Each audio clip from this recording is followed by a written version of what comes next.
భయపడుతూ ఉన్నవాడే తన నమ్మకాన్ని నిరంతరం నిలబెట్టుకోవడానికి ప్రయత్నిస్తాడు. నీ బుద్ధిని గర్వం నుండి దూరంగా ఉంచు. గర్వం అజ్ఞానం నుండి పుడుతుంది. తెలివిలేనివాడు తానే గొప్పవాడినని అనుకుంటాడు. ఏదీ శాశ్వతం కాదని గ్రహించి స్వేచ్ఛగా జీవించడమే ఆనందం. ఏకాంతంగా ఉండడం చాలా ఆహ్లాదకరంగా ఉంటుంది. ఏకాంతంగా ఉండడం ఒంటరితనం కాదు. దాని అర్థం మన మనసు సమాజంలోని చెడుకి, వాటి ఆలోచనలకి దూరంగా ఉంటూ స్వచ్ఛంగా ఉండటమే. ఎవ్వర్నీ నమ్మకు, చివరికి నిన్ను నువ్వు కూడా నమ్మకు. జ్ఞానాన్ని పొందడం అనేది ఒక రకమైన అనుకరణ. సంతోషం అనేది భలే విచిత్రమైనది. అది కావాలి అని మనం కోరుకోకుండా ఉన్నప్పుడు మాత్రమే అది లభిస్తుంది. భయం లేని ఒక వ్యక్తి ఎప్పుడూ క్రోధంగా ప్రవర్తించడు.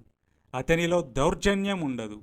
అసలు దేనికి భయపడనివాడు ఎల్లప్పుడూ ప్రశాంతంగా ఒక స్వతంత్ర పక్షిలాగా జీవిస్తాడు.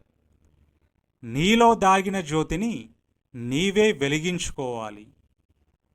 నిజమైన విద్య అంటే మనిషిని స్వేచ్ఛగా మార్చేది.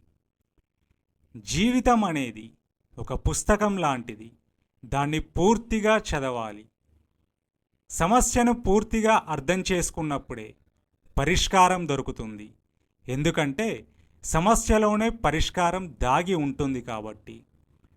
సమాజం మారడానికంటే ముందు మన వ్యక్తిత్వం మారాలి.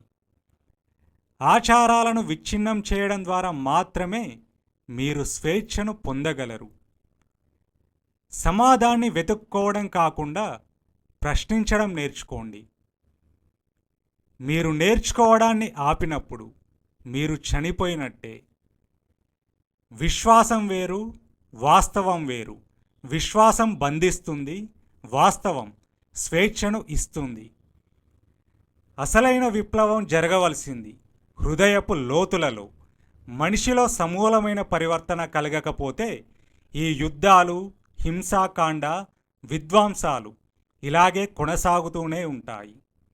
పోటీతత్వం నిలిచిపోయినప్పుడే నిజమైన అభ్యాసం మొదలవుతుంది. నేను ఎల్లప్పుడూ ఆనందంగా ఉండడం వెనుకున్న సీక్రెట్ ఏంటంటే నేను దేన్ని పట్టించుకోను. నీ గురించి నీకు ఎవ్వరూ బోధించరు.